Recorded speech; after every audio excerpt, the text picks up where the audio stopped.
எல்லாரையும் மாதிரி நானும் நல்லா ஹெல்த்தியா சாப்பிடுங்க, நல்லா ஒர்க் அவுட் பண்ணுங்க அப்படின்ட்டு சொல்ல போறது இல்ல. நான் சொல்லக்கூடிய 5 டிப்ஸ் ரொம்ப யூனிக்கா, ஈஸியா உங்களோட டெய்லி ரொட்டீன்ல இம்ப்ளிமெண்ட் பண்ற மாதிரி இருக்கும். ஃபர்ஸ்ட் வந்து எக்ஸசிவ் வெயிட். முக்கியமா உங்க வயிறை சுத்தி இருக்கக்கூடிய ஃபேட் வந்து நிறைய இருந்துச்சுன்னா ரிஸ்க் ஆஃப் டயபெட்டிஸ் வந்து ரொம்ப ஜாஸ்தியா இருக்கும். ஸோ உங்களோட ஒர்க் அவுட் ரொட்டீன்ல ஆப்ஸ், வெயிஸ்ட், ஹிப் ரிடக்ஷன் அந்த இதெல்லாம் இம்ப்ளிமெண்ட் பண்ணிக்கோங்க. நெக்ஸ்ட் வந்து போர்ஷன் கண்ட்ரோல். என்னதான் ஹெல்தியான ஃபுட்டாவே இருந்தாலும் அதுக்குன்னு ஒரு அளவு இருக்கு. ஸோ நீங்க வந்து அந்த அளவு மட்டும் தான் சாப்பிடணும், ஹெல்தியா சாப்பிடணும் அப்படிங்கிற மாதிரி நிறைய வந்து இன்டேக் பண்ணாதீங்க. நெக்ஸ்ட் வந்து வே ஆஃப் ஈட்டிங். கொஞ்சம் மெல்ல நல்லா மென்னு சாப்பிடுங்க. ரொம்ப லபக் லபக் லபக் லபக் ஸ்பீடு உங்களோட டைம் சேவிங் வந்து உங்களோட ஃபுட் சாப்பிடுற டயத்துல வந்து காமிக்காதீங்க.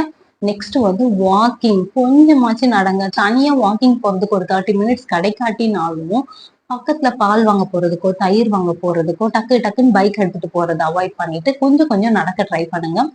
ஃபைனல் ஸ்லீப்பிங் பேட்டர்ன் ரொம்ப முக்கியம். ஸ்லீப்பிங் பேட்டர்ன் அப்படின்னா உங்களோட இன்சுலின் சென்சிட்டிவிட்டி வந்து நிறைய ஆகிடும், மெட்டாபாலிசம் வந்து கம்மியாயிடும். So please try to sleep for 7 hours, at least ஒரு 7 லாங் ஹவர்ஸ் ஸ்லீப் வந்து வச்சுக்கோங்க. குட்டி டிப்ஸ் சொல்லிடுறேன். அப்பப்போ இன்டர்மீடியன்ட் ஃபாஸ்டிங் இருங்க, ஒரு 2 weeks ஒன்ஸ் அந்த மாதிரிக்கு. ஏன்னா கொஞ்சம் பிரேக்ஃபாஸ்ட்டை ஸ்கிப் பண்ணீங்கன்னா நம்ம உடம்பே நம்மளை ஹீல் பண்றதுக்கு நம்ம டைம் கொடுக்கறது இல்ல. அதுக்குன்னு இன்டர்மீடியன்ட் ஃபாஸ்டிங் இருக்கிறான் அப்படின்ட்டு பழம் சாப்பிடலாம், பால் குடிக்கலாம் அப்படின்ட்டு வாழைப்பழம் சாப்பிடுறது, சர்க்கரை போட்டு பால் குடிக்கிறது அந்த மாதிரி எல்லாம் ட்ரை பண்ணாதீங்க. ப்ராப்பர் இன்டர்மீடியன்ட் ஃபாஸ்டிங் வந்து இருக்கு.